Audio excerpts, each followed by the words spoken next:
Κυρίες και κύριοι, φίλες και φίλοι, καλησπέρα. Απόψε είναι 28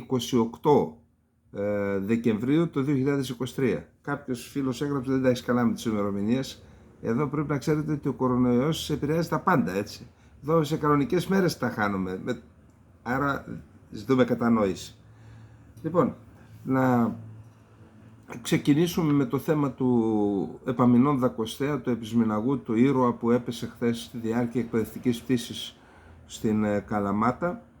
Από τον κύριο Καραβίδα πήραμε ένα σημείωμα, όπως είναι επισμηναγός και έμπειρος χειριστής.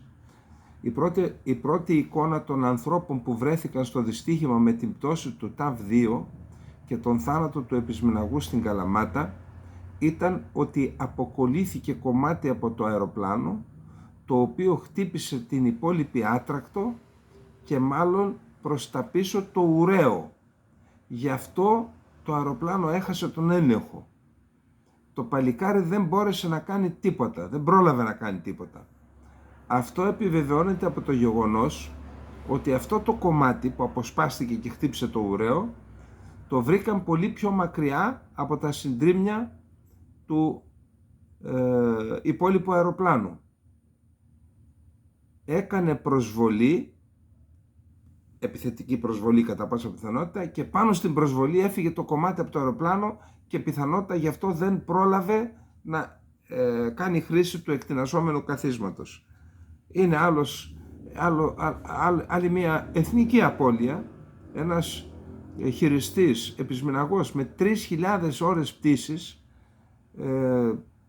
δεν μιλάμε, πρώτα απ' όλα είναι το έμψυχο, αλλά η πατρίδα επένδυσε σε αυτόν, ήταν πολύτιμος δηλαδή. Χάσαμε έναν πολύτιμο Έλληνα σε αυτόν τον αγώνα που έχουμε την ατυχία να έχουμε γείτονα τη συγκεκριμένη χώρα. Θα δούμε παρακάτω. Για άλλη μια φορά να ευχηθούμε στους οικείους και στην πολεμική αεροπορία και στις ένοπλες δυνάμεις συνολικά τα συλληπιτήριά μας. Είναι μια εθνική απώλεια. Στη συνέχεια έχουμε να πούμε ότι ο εφοπλιστής Τσάκος, ένας άνθρωπος που έχει και ίδρυμα και έχει συνεισφέρει σε πολλούς τομείς, ανακοίνωσε την δημιουργία Ναυτικής Ακαδημίας Στοιχείου. Επειδή κάποιος κύριος ή κυρία μας έστειλε ένα σημείωμα προχθές, ήρθε η απάντηση. Εκεί που δεν κινείται το κράτος, κινούνται οι ιδιώτες ή τέλος πάντων ένας εφοπλιστής. Καλοδεχούμενη είναι, πιστεύω, η ίδρυση της Ναυτικής Ακαδημίας. Απλά να θυμίσω ότι ο κύριος Σάββας Αναστασιάδης είχε στείλει επιστολή στον τότε Πρωθυπουργό Αντώνη Σαμαρά που έλεγε τα εξής.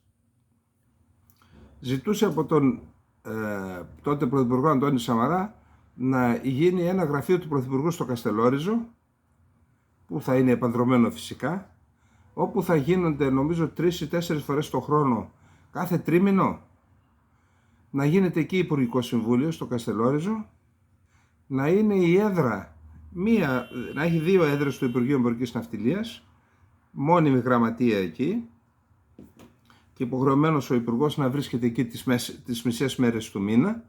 Να πηγαίνουν εκεί οι εφοπλιστές και όσοι έχουν πρόβλημα, το ελικοπτεράκι τους ή το αεροπλανάκι τους, να πηγαίνουν εκεί.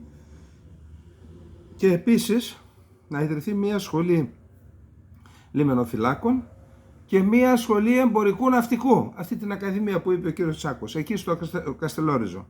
Να θυμίσουμε ότι πριν την Ιταλοκρατία στο Καστελόριζο ζούσαν 20-25.000 Έλληνες. 25.000. Ήταν οι κυρίαρχοι της Μεσογείου με τους στόλους τους. Οι Ιταλοί επί Ιταλοκρατίας ακολούθησαν πολιτική αφιλινισμού του νησιού. Έφυγαν οι άνθρωποι, πήγαν στην Αυστραλία, στο Πέρθ έχουν πάει πολλοί και πάνω στον Ντάργουιν έχουν πάει. Στην Αφρική πήγαν, στις Ηνωμένες Πολιτείες της Αμερικής, και το Καστελόριζο έμεινε τώρα να κατοικείται από 300 άτομα. Άρα η ναυτική εκπαίδευση στην Ελλάδα έπρεπε να είναι η υψηλότερη του κόσμου. Το δικαιούμαστε και θα έπρεπε να το διεκδικούμε. Καλωσορίζουμε λοιπόν μέσα στην ταπεινότητά μας την κίνηση του κυρίου Τσάκου, και φυσικά ιδού πεδίο δόξης λαμπρών. Όσοι έχουν 100 και 200 καράβια δεν θα τα πάρουν μαζί τους, ας αφήσουν κάτι στον τόπο. Όπως έκανε ο κύριος Τσάκος, να κάνουν και αυτοί κάπου σε κάποιο νησί, να του δώσουν ζωή και ταυτόχρονα να ανεβεί και το επίπεδο της ναυτιλιακής εκπαίδευσης στην Ελλάδα. Λοιπόν, είχαμε ένα θέμα, έστειλε επιστολή η κυβέρνηση της Λιβύης, μια διαλυμένη χώρα. Έστειλε επιστολή στον ΟΗΕ με χάρτες, τον έχω δει το χάρτη, τον δημοσιεύει και η Καθημερινή νομίζω, με χάρτη στον οποίο υπάρχουν οι γραμμές βάσης, έκλεισαν τους κόλπους δηλαδή, κάτι που δεν έχει κάνει ακόμα η Ελλάδα, Έκλεισαν τους κόλπους, ξέρετε από πότε? Θα σας πω τώρα, μισό λεπτό. Η Λιβύη από τις 18 Φεβρουαρίου του 1959 έχει καθιερώσει χωρική θάλασσα 12 ναυτικά μίλια και από το 2005 γραμμές βάσης σε 64 σημεία, μεταξύ των οποίων και ο κόλπος της Σύρτης. Παρεμπιπτόντως, γραμμές βάσης, λέει, κλείνουμε τους κόλπους. Τι σημαίνει αυτό? Όσοι κόλποι έχουν εύρος από το ένα ακροτήρι μέχρι το άλλο, από τη μία άκρη μέχρι την άλλη, μέχρι 24 ναυτικά μίλια, το κράτος που διαθέτει τέτοιους κόλπους δικαιούται να τους κλείσει, δικαιούται να χαράξει γραμμές βάσης, να κλείσει τους κόλπους και από εκεί να μετράει η γραμμή από την οποία αρχίζουν τα χωρικά ύδατα. Ο κόλπος είναι κλειστός, θεωρείται στην ουσία ξηρά. Τι έκανε η Λιβύη? Η Ελλάδα δεν έχει κάνει τίποτα ακόμα. Η Λιβύη τι έκανε? Το 2005 έκλεισε τον κόλπο της Σύρτης που έχει όχι 24 μίλια, 200 μίλια. Δηλαδή δεν προβλέπεται από το διεθνές δίκαιο, το έκλεισε, το έστειλε και αυτή στον ΟΗΕ. Τα πατήματα της Τουρκίας παίρνει. Και αυτό ήταν μία από τις διαφορές όταν είχαμε επαφές για να κλείσουμε, για να οριοθετήσουμε. Αυτοί ήθελαν να θεωρήσουμε ότι αρχίζουν οι ακτές της Λιβύης από εκεί που έκλεισαν τον κόλπο. Ασχέτως αν σε βάθος μετά υπάρχει άλλη θάλασσα, άλλα 60-70 μίλια. Όχι, λέει, από εδώ αρχίζει η ακτή μας. Αυτή ήταν μια διαφορά. Τι έκαναν λοιπόν οι Λίβοι? Ανακήρυξαν και συνορεύουσα ζώνη. Τι είναι η συνορεύουσα ζώνη? Είναι μια περιοχή στην οποία το κράτος που την ανακηρύσει εκτείνεται πέρα των χωρικών υδάτων. Δηλαδή έχουν 12 μίλια συν 24, πάμε 36. Σε αυτά τα 24 της συνορεύουσα ζώνη έχουν δικαίωμα να εφαρμόζουν νόμους σε θέματα που σχετίζονται με το λαθρεμπόριο και με την ασφάλεια κτλ. Δηλαδή ασκούν εκεί όχι πλήρη κυριαρχία, αλλά κυριαρχία επ' αυτών των τομέων που ορίζει το διεθνές δίκαιο. Και αυτό το έστειλαν στον ΟΗΕ, θέλοντας με τον χάρτη να δείξουν ότι δεν συμφωνούν με τον χάρτη που έστειλε η Αίγυπτος στον ΟΗΕ όταν οριοθέτησε μονομερώς την αποκλειστική οικονομική ζώνη προς τα δυτικά, παίρνοντας σύμφωνα με τη λογική της Τρίπολης μέρος της ΑΟΣ που ανήκει στην Τρίπολη. Έγινε γι' αυτό. Όμως εδώ τι εικόνα έχουμε τώρα? Έχουμε μια χώρα διαλυμένη, η οποία ξαναφέρνει το θέμα των 12 μιλίων. Αυτό που γράφεται εδώ θεκήθε εκτιμώ είναι λάθος. Σας είπα ότι έχουν από το 1959 12 μίλια έχουν κάνει. Εμείς μόνο κοιμόμαστε. Τώρα έκαναν συνορεύουσα ζώνη, χάρτες, με κλειστό τον κόλπο, δηλαδή de facto έκλεισαν τον κόλπο χωρίς να ρωτάνε κανέναν. Εδώ λοιπόν υπάρχει ένα ζήτημα. Η Ελλάδα είχε προετοιμαστεί επί κοτζιά να τα επεκτείνει, μετά ήρθε και ο Δένδιας είπε θα τα επεκτείνουμε, έκαναν και μια διαρροή το Υπουργείο Εξωτερικών, η κυβέρνηση του κ. Μητσοτάκη, το 22 στα νέα, θα επεκτείνουμε, και αντέδρασε η Τουρκία και το πάγωσαν. Δηλαδή εδώ, προσέξτε, σε μια περιοχή που οι απέναντι ακτές είμαστε στην Κρήτη, έτσι, που εγώ σας είπα, όχι χθες, εδώ και δεκαετίες, αυτό ήταν το τραγικό λάθος της Ελλάδας, που δεν δώσαμε παράθυρο στην Τουρκία, ανοίξαμε διάπλατα τις πόρτες να ξεδιπλώσει τις διεκδικήσεις της, και έτσι δημιουργεί η Τουρκία μια κατάσταση στην οποία θα την επικαλεστεί αύριο. Εννοώ και με τις αλληλείες και με όλα τα άλλα που βάλε στο τραπέζι. Αλλά εν πάση περιπτώσει, εγώ λέω 12 μίλια έτσι, προεδρικό διάταγμα, ΟΗΕ, τελειώσαμε. Γιατί θα κάνει πόλεμο? Και συγγνώμη, τόσο καιρό δεν λέμε εδώ ότι ποιος θα τολμήσει να κάνει πόλεμο σε μια χώρα μέλος του ΝΑΤΟ να τινάξει το ΝΑΤΟ στον αέρα? Δεν κάνουμε εμείς πόλεμο, εμείς ασκούμε κυριαρχικό μας δικαίωμα. Ένα αποκλειστικό δικαίωμα χωρίς να ρωτήσουμε κανέναν.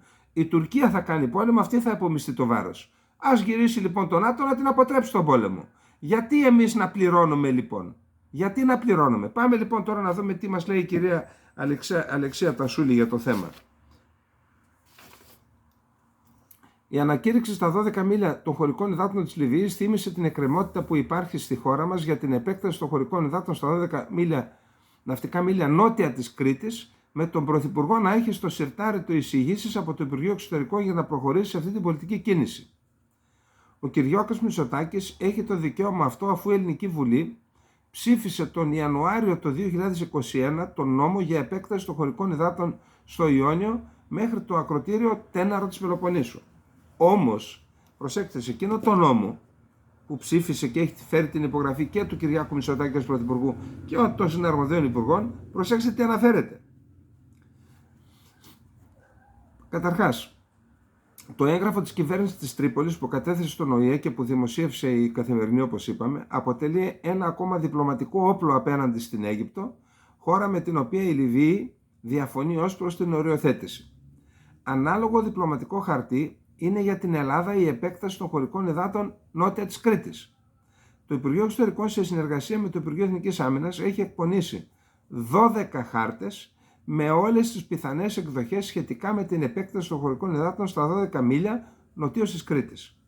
Οι χάρτες αυτοί έχουν εκπονηθεί με γνώμονα το διεθνές δίκαιο, περιλαμβάνουν αναλυτικά πώς μπορεί να γίνει η επέκταση από το ακροτήριο Τέναρο της Πελοποννήσου και ανατολικά. Το 2020, με το προεδρικό διάταγμα που εκδόθηκε σε εφαρμογή του κυρωτικού νόμου της Σύμβασης των Ηνωμένων Εθνών το 1982 για το δίκαιο της θάλασσας, έγινε ένα πρώτο αλλά απαραίτητο βήμα για τη διαδικασία επέκτασης της αιγιαλίτιδας ζώνης της χώρας στην περιοχή, ενέργεια που αποτελούσε και συνεχίζει να αποτελεί με βάση τη σύμβαση αναφέρετο δικαίωμα της χώρας. Προσέξτε τώρα, τι λέει εκείνο το προεδρικό διάταγμα? Επισημαίνεται ότι σε εκείνο το διάταγμα της μερικής επέκτασης στο Ιόνιο, ότι η Ελλάδα επιφυλάσσεται για την άσκηση και στις υπόλοιπες περιοχές της επικράτειάς της των αντίστοιχων δικαιωμάτων της, όπως αυτά απορρέουν από τη Σύμβαση για το Δίκαιο της Θάλασσας, η οποία αποτυπώνει διεθνές εθνικό δίκαιο. Πάνω λοιπόν σε αυτή την λογική θα γίνει επέκταση και ανατολικότερα του Τενάρου και νότια της Κρήτης, όπως είπαμε. Η μελέτη που έχει εκπονηθεί με τους 12 χάρτες περιλαμβάνει όλα τα ενδεχόμενα. Επέκταση δηλαδή στα 12 ναυτικά μίλια μέχρι την περιοχή που η ExxonMobil διεξάγει έρευνες και να σταματήσει εκεί, δηλαδή στη Δυτική Κρήτη, νότια Δυτική Κρήτη. Υπάρχουν όμως και χάρτες που καταγράφουν την επέκταση των χωρικών υδάτων ακόμα πιο ανατολικά, αλλά και νότια της Κρήτης, και εννοεί και τη Γάβδο και τη Γαβδοπούλα, και λαμβάνουν υπόψη τον περίφημο νόμο του πρώην Υπουργού Ενέργειας του Μανιάτη, ο οποίος το 2011 έθεσε και τα έστειλε και στον ΟΗΕ, και εμείς κάναμε κάτι τέτοια παλιά, έστειλε στον ΟΗΕ την οριοθέτηση της ελληνικής, τα εξωτερικά όρια της ελληνικής υφαλοκρηπίδας και αποκλειστικής οικονομικής ζώνης με βάση τη χάραξη της μέσης γραμμής. Άρα και εμείς το κάναμε αυτό. Στους χάρτες αυτούς έχει υπολογιστεί το κλείσιμο των κόλπων κατά περίπτωση, αλλά και οι πολλές νησίδες και βραχονησίδες που βρίσκονται στη θαλάσσια περιοχή της Κρήτης, οι οποίες αφού έχουν οικονομική ζωή ή δύνανται να φιλοξενήσουν οικονομική ζωή, άρα δικαιούνται ΑΟΣ και υφαλοκρηπίδα. Ο Πρωθυπουργός δέχεται πολλές εισηγήσεις για το αν και πότε θα πρέπει να προχωρήσει στην επέκταση των χωρικών υδάτων νοτιοανατολικά της Κρήτης. Τεχνικά είναι όλα έτοιμα. Αυτό που μένει είναι η πολιτική απόφαση.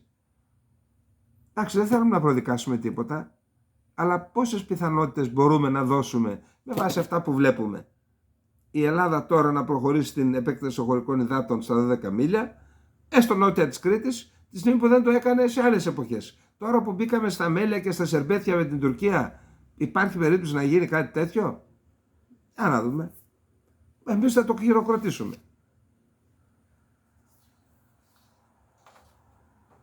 Σήμερα φεύγει δεύτερη ανθρωπιστική βοήθεια από την Ελλάδα έφυγε δηλαδή και έφτασε ήδη στο αεροδρόμιο El Arish της Αιγύπτου, που βρίσκεται κοντά στη Ράφα, στην είσοδο δηλαδή στη Γάζα.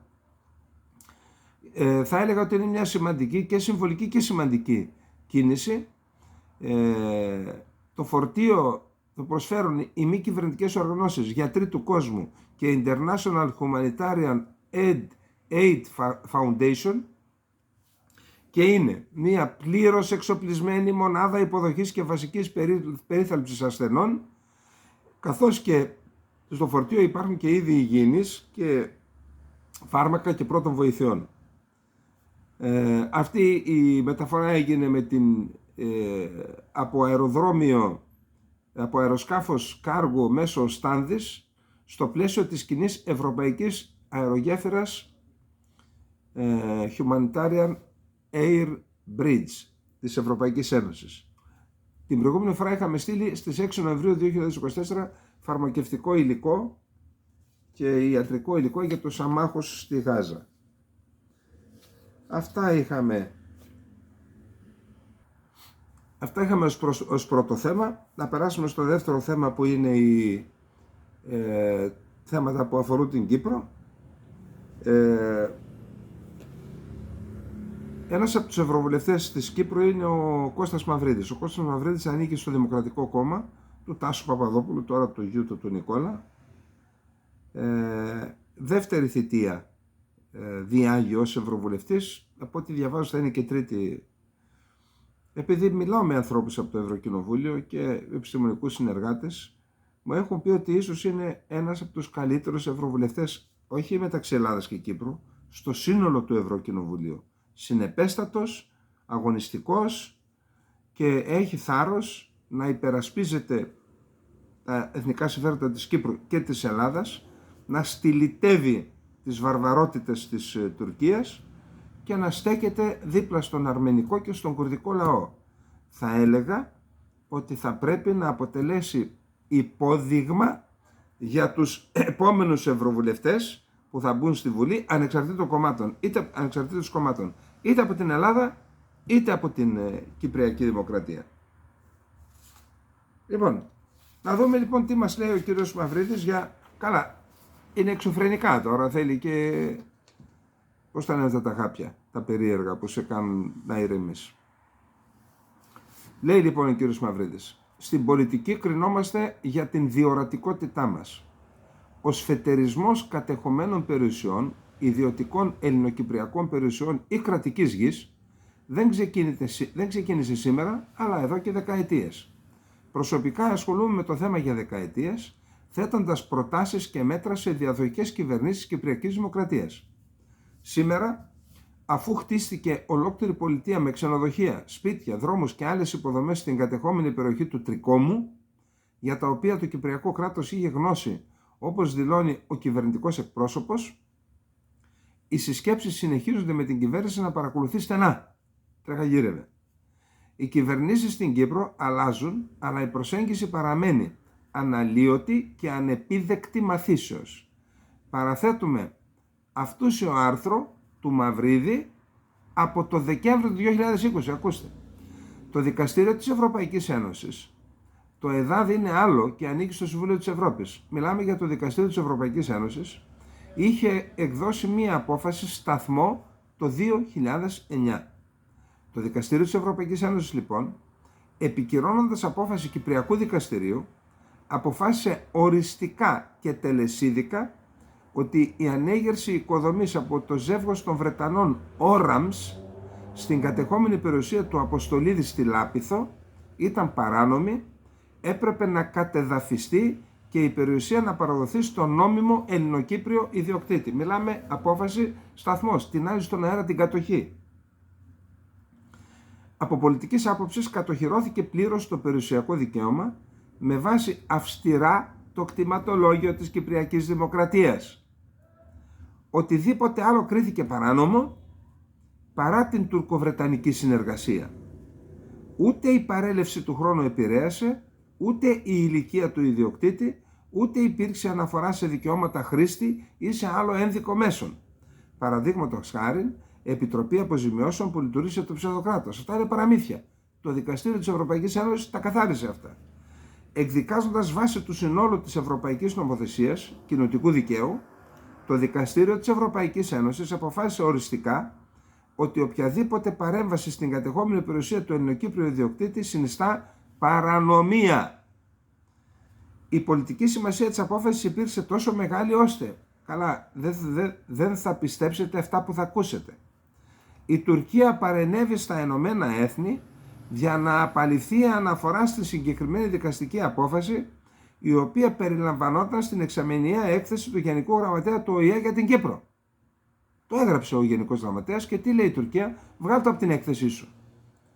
Δεύτερον, βάσει εγγράφων που αποκάλυψα ο Μαυρίδης στις 7 Δευτέρου του 2010, ο περιβόητος Ντάουνερ, σύμβουλος του Γενικού Γραμματέα του ΟΗΕ για το Κυπριακό, παρενέβη προς τα έδρανα του Δικαστηρίου της Ευρωπαϊκής Ένωσης για να επηρεάσει την απόφαση και εκμίσθωσε νομικούς οίκους για να την ακυρώσει.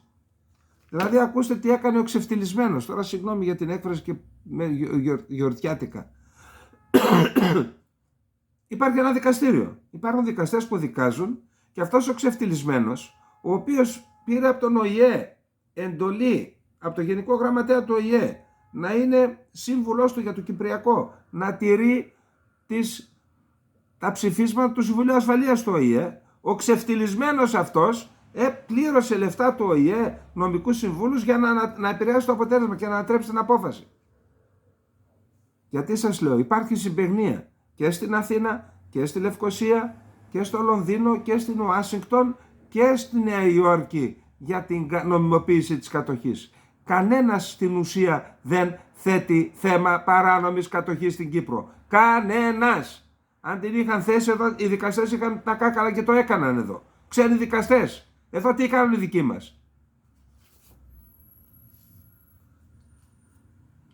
Ο Ταλάτ, τότε επικεφαλής του κατοχικού καθεστώτος, προέβη σε κατεπήγον διάγγελμα προσπαθώντας να καθησυχάσει τους φεστεριστές ελληνοκυπριακών κατεχομένων περιουσιών και ιδιαίτερα τους ξένους, Ευρωπαίους και εμείς. Τους είπε μη φοβάστε, θα το φτιάξουμε. Είχε υπόψη ότι είχε ισχυρούς συμμάχους, ΟΗΕ, Βρετανία και Τουρκία.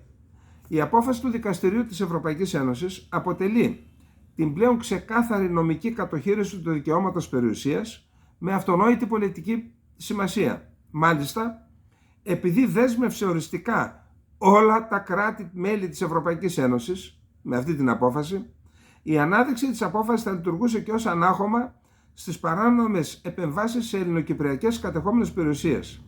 Αλλά η απόφαση σταθμός εξαφανίστηκε με πρωτοβουλία της ελληνοκυπριακής διαπραγματευτικής πλευράς, η οποία πρότεινε στην τουρκοκυπριακή πλευρά να μην προβάλλουμε εμείς την απόφαση του Δικαστηρίου της Ευρωπαϊκής Ένωσης, για να μην αντιπαραβάλει άλλη πλευρά την απόφαση του ΕΔΑΔ που αναγνώρισε την Τουρκοεπιτροπή Αποζημιώσεων. Το ΕΔΑΔ είναι Συμβούλιο της Ευρώπης. Η απόφαση της Ευρωπαϊκής Ένωσης, του Δικαστηρίου της Ευρωπαϊκής Ένωσης δεσμεύει τα κράτη. Έκτοτε, η απόφαση του Δικαστηρίου της Ευρωπαϊκής Ένωσης παραμένει εξαφανισμένη από τις εκάστοτε κυπριακές κυβερνήσεις, ενώ φυσικά η Τουρκοεπιτροπή που είπαν ότι δεν θα υπάρχει, υπάρχει. Τι να σας πω τώρα.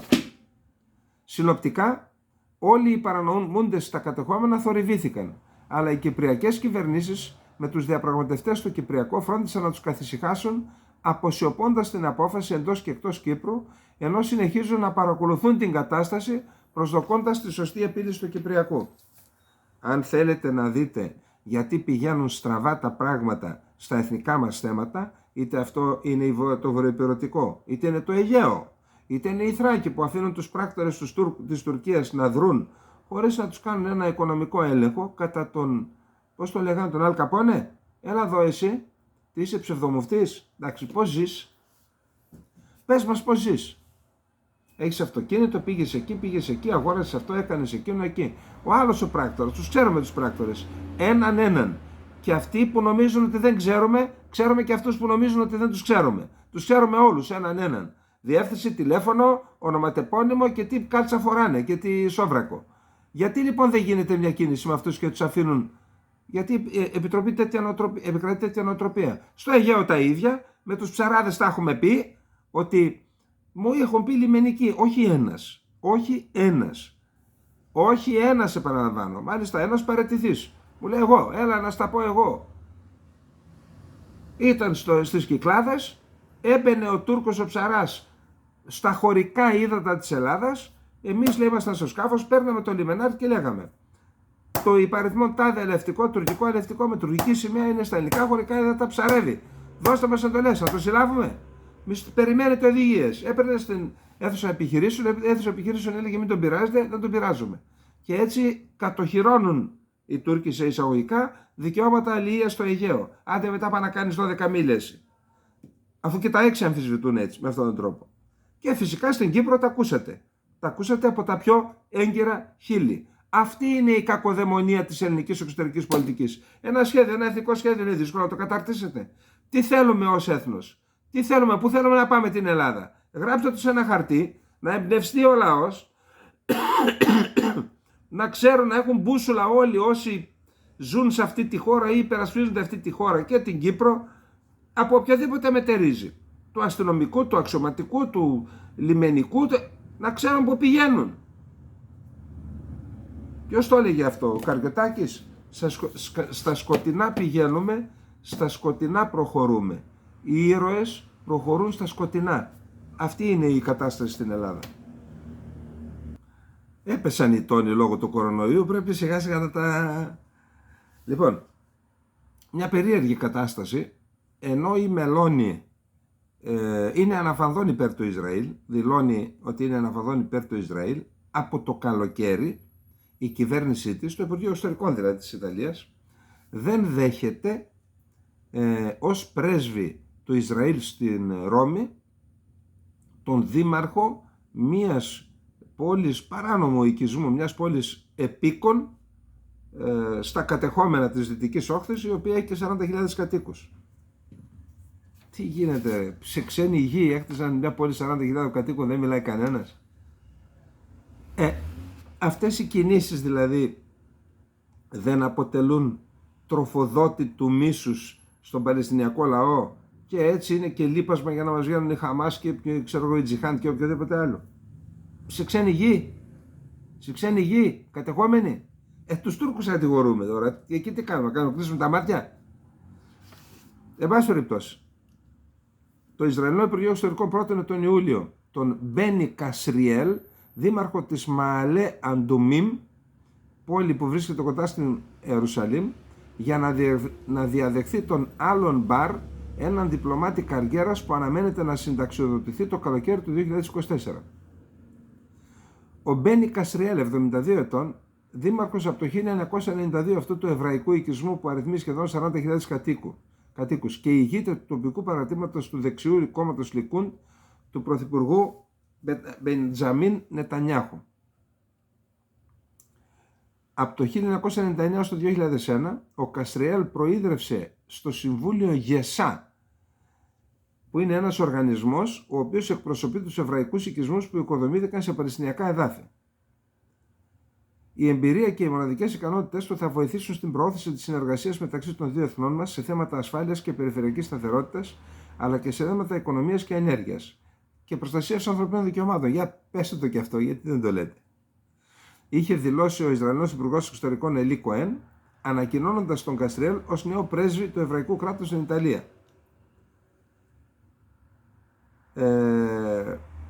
Το Ισραήλ δεν έχει υποβάλει επίσημο αίτημα για διεπίστευση ακόμα, απλά τον ανακοίνωσε.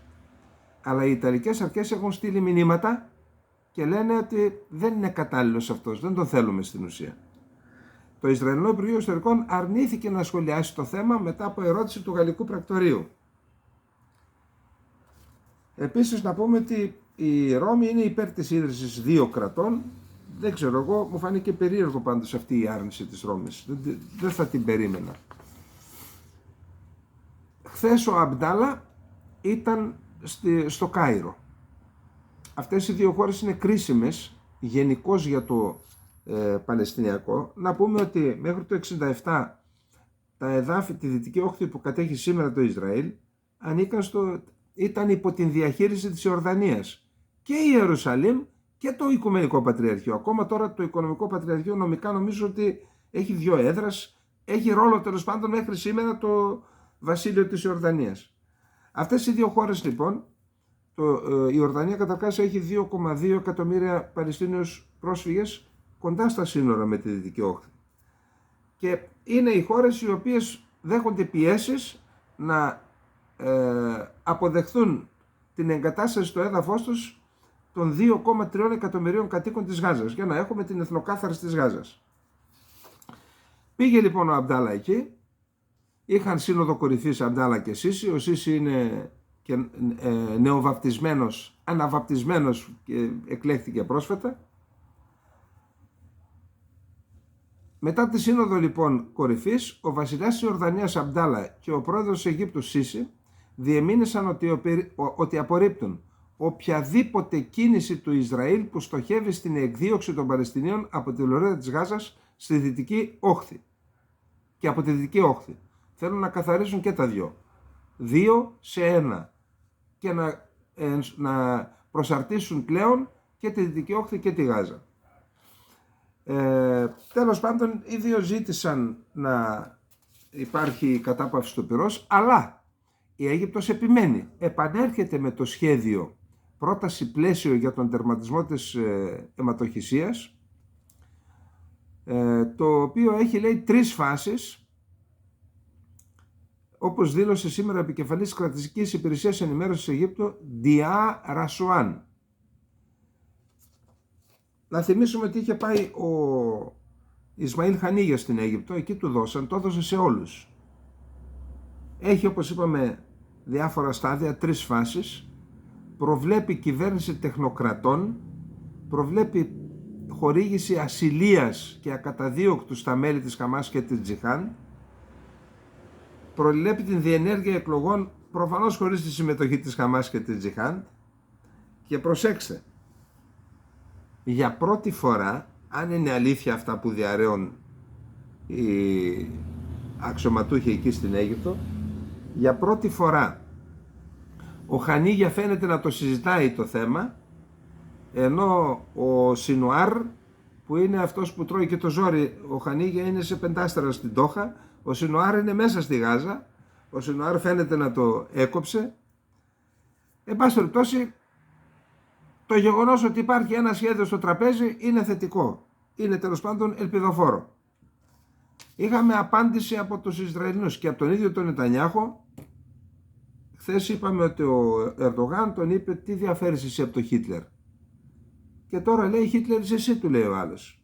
Και του θύμισε, του είπε, δεν δικαιούσε να μιλάς, και του υπενθύμισε τι κάνεις εσύ στους Κούρδους. Και είδα και κάτι βίντεο που Ισραηλινοί λογαριασμοί που τα ανεβάζουν από το βομβαρδισμό της κλινικής αιμοδιάλυσης που έγινε στο Κομπάνι τελικά, όχι στη Χασάκα, χτύπησε νοσοκομείο. Και πλέον κάποιοι άνθρωποι θα πεθάνουν από αυτό. 8 νεκρούς είχαμε χθες, αμάχους από αυτά που κάνουν οι Τούρκοι και συνεχίζουν να κάνουν. Να πούμε όμως ότι το Ισραήλ και οι Ισραηλινοί πληρώνουν τώρα αυτά που έκαναν μαζί με τους Τούρκους εναντίον των Κούρδων. Και τα κάναν από τη δεκαετία του 90, όχι τώρα. Τώρα τους χρειάζονται τους Κούρδους, έστω και ως άλοθη. Δεν δρούν έτσι τα κράτη. Εντάξει. Και στο κάτω-κάτω οι Κούρδοι δεν έκαναν τίποτα εναντίον των Εβραίων και του Ισραήλ. Ποτέ. Οι Τούρκοι έκαναν. Για όσους δεν γνωρίζουν,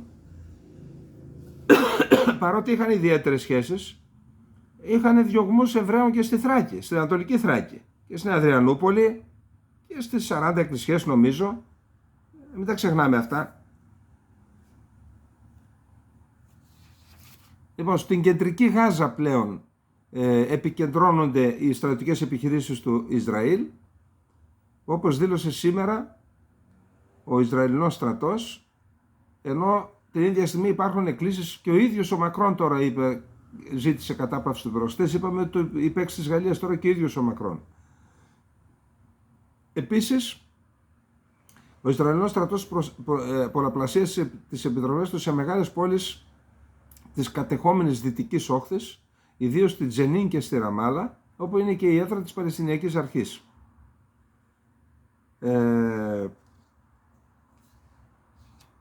Αυτά έχουμε για το Ισραήλ. Να περάσουμε στο τέταρτο θέμα, γιατί εκεί τα πιο σοβαρά θέματα είναι στο τέταρτο.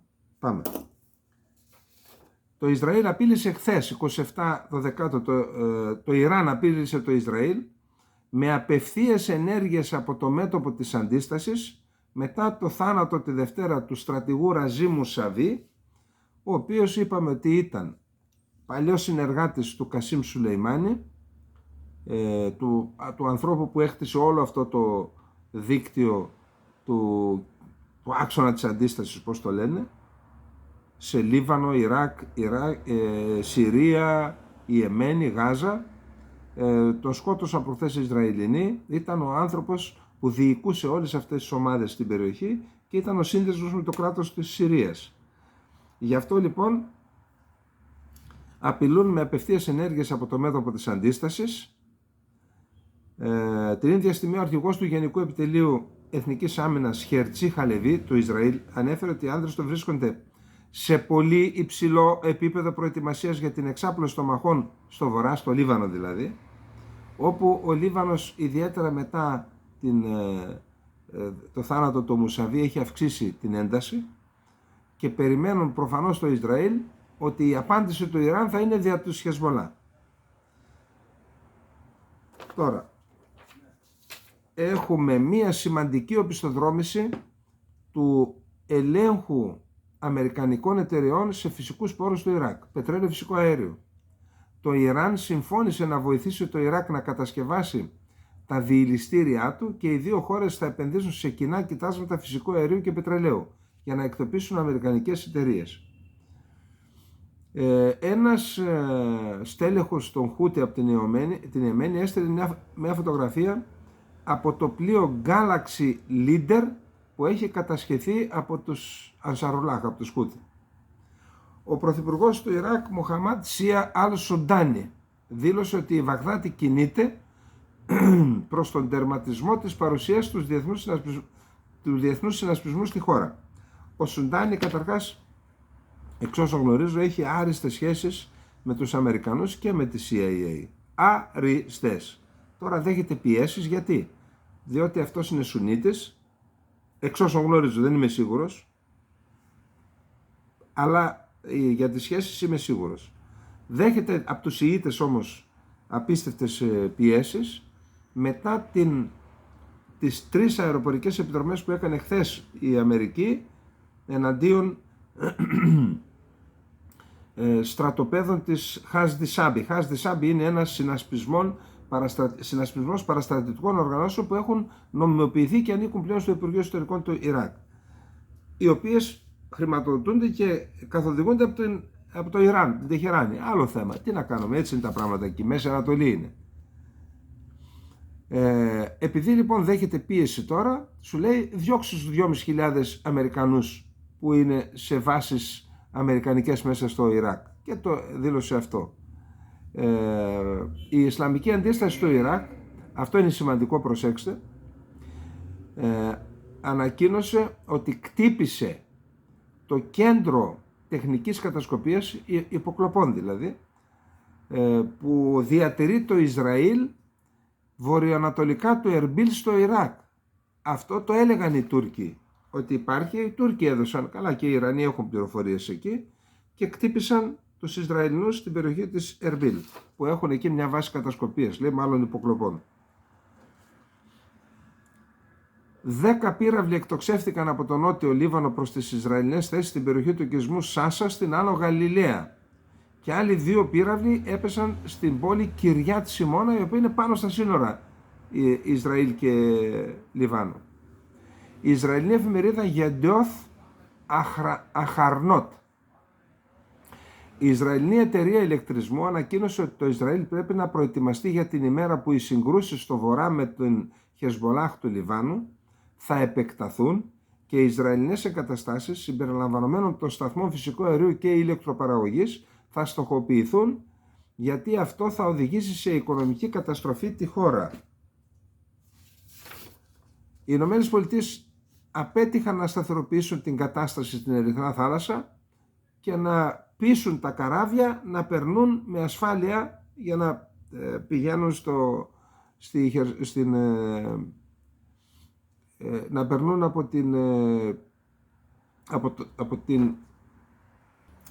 τη διόρυγα του Σουέζ. Αυτήν την εβδομάδα 299 πλοία συνολικής χωρητικότητας 4,3 εκατομμυρίων εμπορευματοκιβωτίων άλλαξαν πορεία ή σχεδιάζουν να το κάνουν για να αποφύγουν την Ερυθρά Θάλασσα. Αυτό είναι περίπου το 18% της παγκόσμιας ναυτιλιακής ικανότητας στον τομέα των εμπορευματοκιβωτίων πιθανόν. Οι μεγάλες ναυτιλιακές εταιρείες εξακολουθούν να είναι αβέβαιες για τη χρήση της Ερυθράς Θάλασσας παρά τις εγγυήσεις ασφάλειας που παρέχονται από το ναυτικό των ΗΠΑ. Τώρα, ο Ισραηλινός στρατός καταρτίζει σχέδια για την πιθανή κλιμάκωση της κρίσης προς βορρά, προς το Λίβανο δηλαδή. Σήμερα εγκρίναμε διάφορα σχέδια για το μέλλον και πρέπει να είμαστε έτοιμοι για να επιτεθούμε αν χρειαστεί στο Λίβανο, δήλωσε ο αρχηγός του Ισραηλινού Γενικού Επιτελείου Χερτσί Χαλεβί στη διάρκεια της επίσκεψής του χθες Τετάρτη σε διοικητήριο στην πόλη Σάφεντ που βρίσκεται κοντά στο Λίβανο, βόρεια. Ο Ισραηλινός στρατός βρίσκεται σε πολύ υψηλό επίπεδο ετοιμότητας, είπε. Υπάρχουν ανταλλαγή πυρών, τα έχουμε πει αυτά, τα καλύπτουμε όποτε πρέπει. Είπαμε πριν από λίγο για τις βόμβες που πέσανε. Τώρα, για το ίδιο θέμα, τι δήλωσε ο Μπένι Γκάντς, ο οποίος συμμετέχει στο Πολεμικό Συμβούλιο. Λέω στους φίλους μας σε όλο τον κόσμο, η κατάσταση στα βόρεια σύνορα απαιτεί αλλαγή. Τελειώνει ο χρόνος για διπλωματική λύση. Εάν ο κόσμος και η κυβέρνηση του Λιβάνου δεν δράσουν για να σταματήσουν τα πυρά προς τις βόρειες κοινότητες και να αποθήσουν τη Χεσμολάχ μακριά από τα σύνορα, τότε αυτό θα το κάνει ο Ισραηλινός στρατός. Διαβάστε και τι είπε και ο Χαλεβί και ο Γκάντς, είναι σημαντικό. Εάν ανοίξει ο πόλεμος, τότε έχουμε επέκταση του πολέμου, έτσι. Και δεν ξέρουμε ποιο θα είναι και το επόμενο βήμα και πού θα πάει. Είπαμε ότι ενέκρινε σχέδια ο Χαλεβί πριν από λίγο.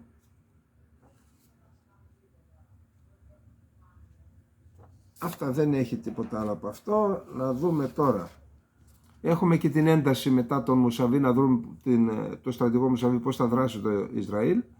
Ένα ντρόν που εκτόξευσαν τη Ισλαμική αντίσταση του Ιράκ από τη Συρία στον Γκολάν έπεσε στην πόλη κοντά στην περιοχή Ελιάν, στα κατεχόμενα υψίπεδα του Γκολάν. Οι Ισραηλοί είπαν ότι δεν είπε, μόνο ζημιές, κάτι ζημιές, δεν είπαν ότι έγινε κάτι. Είχαμε και την πρώτη ρογμή μεταξύ των φρουρών της Επανάστασης του Ιράν και της Χαμάς. Ο Ραμζάν Σαρίφ, εκπρόσωπος των φρουρών της Επανάστασης, δήλωσε ότι η επίθεση τώρα θέλουν προφανώς να αποφύγουν να κάνουν οι ίδιοι κάτι για τη δολοφονία του, για το φόνο του Μουσαβί.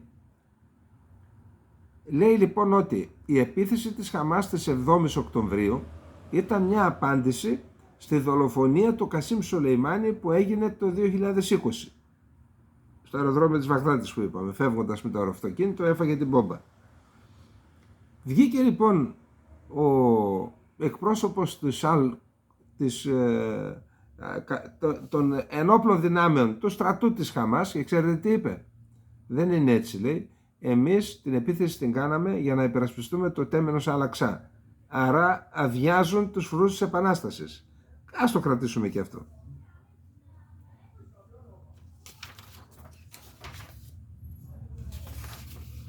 Είπαμε χθες ότι πήραν τη σωρό του Μουσαβί και την μετέφεραν στο Ιράκ. Τελικά η κηδεία έγινε στην Νατζάφ.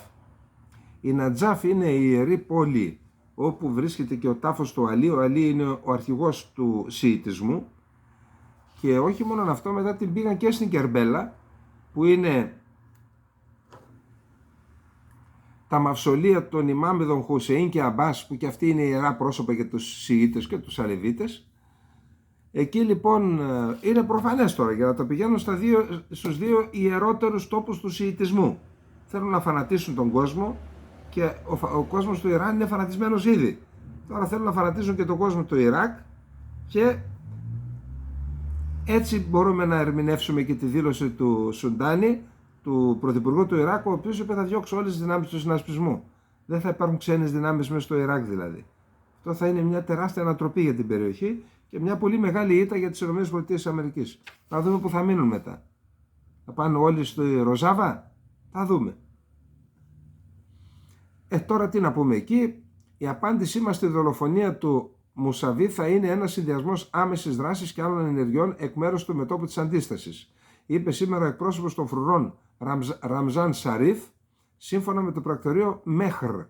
Το μέτωπο της αντίστασης είναι ένας όρος που χρησιμοποιεί το Ιράν για να περιγράψει τη Συρία, την Χεσμολάχ, τη Χαμάς, διάφορες οργανώσεις στο Ιράκ και τους Χούθι της Ιεμένης. Στη διάρκεια της τελετής οι συγκεντρωμένοι φώναζαν «Θάνατο στην Αμερική, θάνατο στο Ισραήλ». Παρόντες ήταν πολλοί Ιρανοί και μέλη της Χάσδη Αλσάμπη, της οργάνωσης αυτή με τις παραστρατιωτικές ομάδες. Οι παρευρισκόμενοι μετέφεραν στα χέρια το φέρετρο μέχρι το μαυζολείο του Ιμάμι Αλή, του ιδρυτή του Σιητισμού. Κρατώντας τα λάβαρα της Χάσδη Σάμπη, φώναζαν «Η Αμερική είναι ο εχθρός του Θεού, η Αμερική είναι ο μεγάλος σατανάς». Όταν ρωτήθηκε από δημοσιογράφο του γαλλικού πρακτορείου κατά τη διάρκεια της συγκέντρωσης στην Ατζάφ, ο πρεσβευτής του Ιράν στη Βαγδάτη, Μοχάμετ Αλ-Σαντίκ, είπε ότι ο θάνατος Μουσαβί ήταν άλλο ένα έγκλημα που προστίθεται στον κατάλογο των εγκλημάτων του σιωνιστή εχθρού που έχει κολλήσει στον πόλεμο κατά της Χαμάς στη λωρίδα της Γάζας. Λοιπόν, αυτά νομίζω ότι ήταν σημαντικά. Ακούστε, όταν βλέπουμε δημοσιεύματα και μάλιστα σε έγκριτα μέσα, των οποίων η αξιοπιστία δεν αμφισβητείται. Όπως για παράδειγμα το Πολίτικο. Το Πολίτικο έγινε πολύ της μόδας το τελευταίο καιρό. Όποιος θέλει να δείξει την πολιτική του, βάζει αξιωματούχους υπό τον όρο της ανωνυμίας να μιλήσουν και έτσι παρουσιάζεται η αλλαγή πολιτικής ή η πολιτική που θέλει να ακολουθήσει μια χώρα. Εν προκειμένου, αξιωματούχοι των ΗΠΑ εξήγησαν στους συντάκτες του Πολίτικο την αλλαγή, χωρίς να συμβαίνει τίποτα, την αλλαγή της στρατηγικής της Ουάσιγκτον στο θέμα της Ουκρανίας. Ποια είναι η στρατηγική? Να ενισχυθεί η Ουκρανία, ούτως ώστε δηλαδή να κάνει αμυντική οργάνωση, αντιαρματικές τάφρους, να ενισχύσει την αεράμινά της, να μην κινδυνεύει να χάσει εδάφη, όχι όμως να ανακτήσει όπως ήταν η προηγούμενη στρατηγική, έτσι ούτως ώστε να πέσει πάνω στον τοίχο της Ουκρανικής άμυνας η Ρωσία και να καθίσει στο τραπέζι των διαπραγματεύσεων. Τώρα εσείς μπορείτε να βγάλετε συμπεράσματα, θα δείτε παρακάτω εδώ τι λέει, τα ομολογεί το Πολίτικο. Με τη βοήθεια των ΗΠΑ και της Ευρώπης προς την Ουκρανία να βρίσκεται σε σοβαρό κίνδυνο, η κυβέρνηση Biden και Ευρωπαίοι αξιωματούχοι μετατοπίζουν αθόρυβα τη θέση τους από την υποστήριξη του στόχου της Ουκρανίας για ολοκληρωτική νίκη επί της Ρωσίας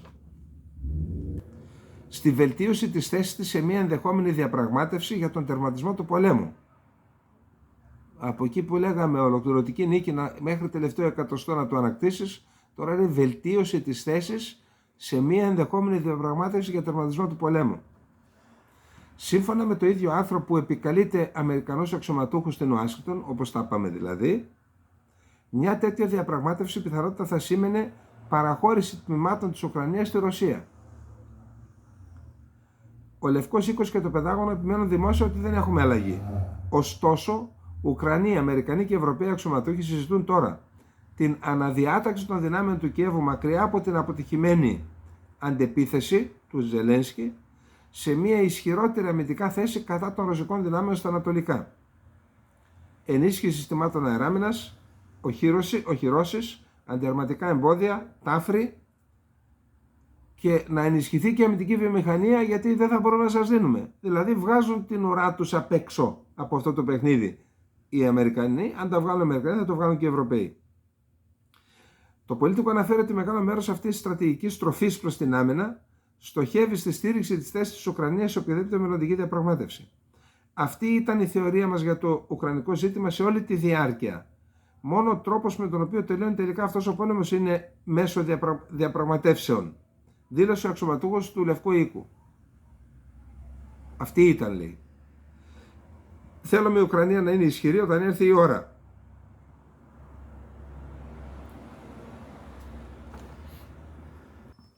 Όπως γίνεται αντιληπτό, για να διαρρέεται αυτό από αξιωματούχους στην Ουάσιγκτον, του Λευκού Οίκου, στο πολίτικο, σημαίνει ότι αυτό είναι πλέον, ας πούμε ότι είναι τετελεσμένο. Αλλάζει πολιτική η Αμερική και κάπου λέει ότι δεν είναι η πρώτη φορά που οι παλιοί συνεργάτες πετιούνται στην άκρη και ψάχνουμε να βρούμε καινούριους. Το καμπανάκι βαράει για τον Ζελένσκι. 2024 θα είναι η δυσκολότερη χρονιά για τον Ζελένσκι. Πάντως, στέλνουν ίσως τα τελευταία, όχι ίσως, σίγουρα τα τελευταία 250 εκατομμύρια τα έστειλαν δολάρια. Και όταν λέμε τα έστειλαν εννοούμε πυρομαχικά, έτσι, όχι χρήματα. Και αυτό είναι ένα ζήτημα που λέει ότι είναι το τελευταίο πακέτο, δεν έχουμε άλλα, εκτός και αν εγκριθεί από το Κογκρέσο, στο οποίο Κογκρέσο όμως υπάρχουν τα γνωστά προβλήματα, έτσι. Πάντως ο Γέρμακ, ο σύμβουλος του Ζελένσκι, ο οποίος είναι ένας από τους Δελφίνους, ευχαριστούμε για τη βοήθειά σας, θα νικήσουμε. Σχολίασε χθες βράδυ ο Γενικός Γραμματέας Ουκρανικής Προεδρίας Αντρί Γέρμακ. Οι ηγέτες της Γερουσίας είπαν ότι δεν μπορούν, θα δούμε. Η Ουκρανία δεν θα έχει χρήματα για μισθούς και συντάξεις. Εάν η Ευρωπαϊκή Ένωση και η ΕΠΑ δεν παράσχουν την υποσχεθήσα οικονομική βοήθεια στο καθεστώς του Κιέβου στις αρχές του επόμενου έτους, η Ουκρανία θα μπορούσε να αναγκαστεί να αναβάλει τους μισθούς των δημοσίων υπαλλήλων και τις συντάξεις που προορίζονται για 1 εκατομμύριο πολίτες, γράφει η Ιντέρια. Η έλλειψη εξωτερικής υποστήριξης θα επαναφέρει την ουκρανική οικονομία σε τρόπο επιβίωσης, δήλωσε η Υπουργός Οικονομίας της Ουκρανίας Γιούλια Σβιριντένκο. Η Ουκρανική κυβέρνηση αγωνίζεται να συγκεντρώσει οικονομικούς πόρους για κοινωνικές πληρωμές και υπηρεσίες για τους πολίτες, επειδή το καθεστώς του Κιέβου δεν έλαβε τα χρήματα που υποσχέθηκαν οι στενοί σύμμαχοι. Ωστόσο, το 2024 το Κίεβο θα χρειαστεί 37 δισεκατομμύρια δολάρια από τους συμμάχους για να κλείσει την τρύπα στον προϋπολογισμό. Ο Ζελένσκι είναι ο κύριος χαμένος του 2023 στην εξωτερική πολιτική. Σύμφωνα με το Statecraft, ο Ζελένσκι είναι όλο και πιο απομονωμένος και δεν έχει επαφή με την πραγματικότητα. Δυστυχώς για αυτόν δεν είναι η πρώτη φορά στην ιστορία της εξωτερικής πολιτικής των ΗΠΑ που η Ουάσιγκτον στρέφει την εύνοιά της αλλού και εγκαταλείπει πρώην δικούς της ανθρώπους, αναφέρεται στο άρθρο. Αυτό ας το έχουν υπόψη τους και όσοι βάζουν όλα τα αυγά τους. Λοιπόν, πάμε να δούμε τώρα τι γίνεται στο μέτωπο της Ρωσίας και της Ουκρανίας. Εδώ το Nikkei, το ιαπωνικό δίκτυο Nikkei, επικαλούμενο δικές του πηγές, και αυτό είναι σημαντικό δίκτυο εννοώ, λέει ότι το Μάρτιο του 2023, όταν πήγε ο Σι Τζίνπινγκ στη Μόσχα, ο Πούτιν του είπε ότι η Ρωσία θα πολεμάει τουλάχιστον για 5 χρόνια στην Ουκρανία. Και εκεί γίνονται διάφορες αναλύσεις. Το Nikkei δεν πιστεύει ότι εννοούσε αυτά που έλεγε, ότι τα έλεγε προσχηματικά, ήθελε να δείξει την αποφασιστικότητα της και την αντοχή της Ρωσίας και την ανάγκη να είναι κοντά, να μείνει δίπλα στη Ρωσία η Κίνα, γιατί όπως έγραψαν οι New York Times προχθές 23 Δεκεμβρίου, επικαλούμενοι οι New York Times 2 Ρώσους αξιωματούχους αυτή τη φορά, που σημαίνει ότι κάτι τρέχει, ότι ο Πούτιν από το Σεπτέμβρη στέλνει μηνύματα στην Ουάσιγκτον και λέει έλα παιδιά τελειώνουμε, ελάτε να δούμε τι θα γίνει.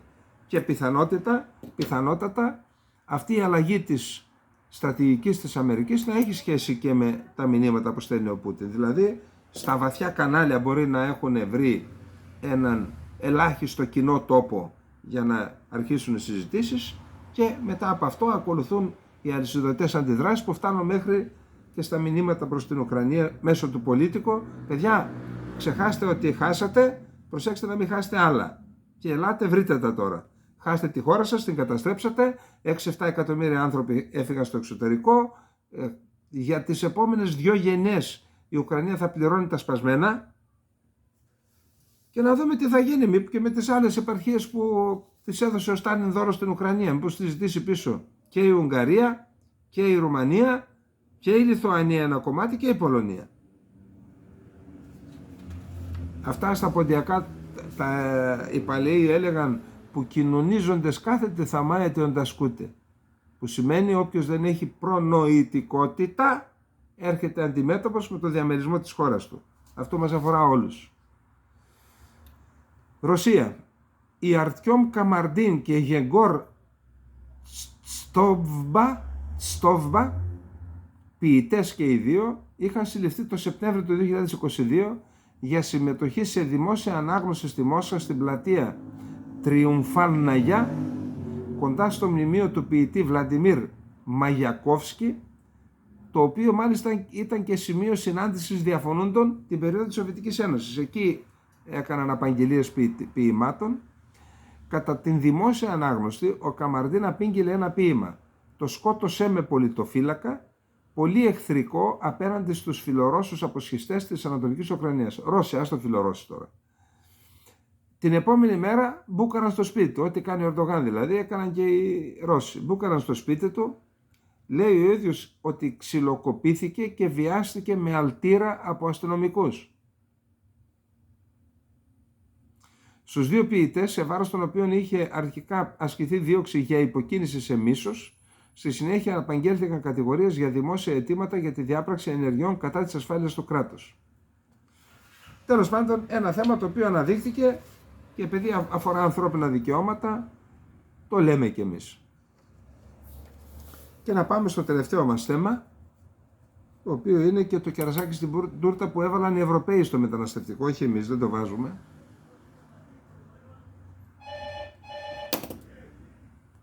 Το τελευταίο θέμα λοιπόν είναι το μεταναστευτικό και η συμφωνία που επιτεύχθηκε μεταξύ του Ευρωπαϊκού Συμβουλίου, της Ευρωπαϊκής Επιτροπής και του Ευρωκοινοβουλίου για το μεταναστευτικό. Να δούμε τώρα πότε θα τεθεί σε εφαρμογή και αν. Και επειδή, ξέρετε, τελικά η πολιτική είναι συνώνυμο της υποκρισίας και της απάτης. Πώς θα εξαπατήσει τον κόσμο. Δηλαδή, άντε να έχουν το θάρρος και να πούμε: κοιτάξτε, κύριοι, συμμετείχαμε σε αυτή τη διαδικασία, σε όλους τους 3 φορείς που προανέφερα. Και είχαμε βάλει 4 στόχους. Από τους 4 στόχους πετύχαμε τον 1,5. Αυτό μπορέσαμε να κάνουμε. Γιατί οι Βόρειοι είναι πιο ισχυροί, πιο πλούσιοι κτλ. Πετύχαμε αυτό το 1,5. Κρύβουν λοιπόν την αλήθεια, το παρουσιάζουν ως επιτυχία. Ελάτε εδώ να δείτε τι λέει ο κύριος Χατζικοστής από την σημερινή. Και θα κάνουμε ένα σχόλιο. Τα Χριστούγεννα της χριστιανικής Ευρώπης είναι συναφή με τις αρχές και τις αξίες της Ευρώπης. Μεταξύ αυτών και εκείνη της αλληλεγγύης, κυρίως των δυνατών έναντι των αδυνάτων. Πού τέτοια τύχη. Άλλο θεωρία και άλλο πράξη. Λίαν προσφάτως και δει στο θέμα του μεταναστευτικού, οι εταίροι μας στην Ευρωπαϊκή Ένωση και δι οι Βόρειοι μας άφησαν στο έλεος μας.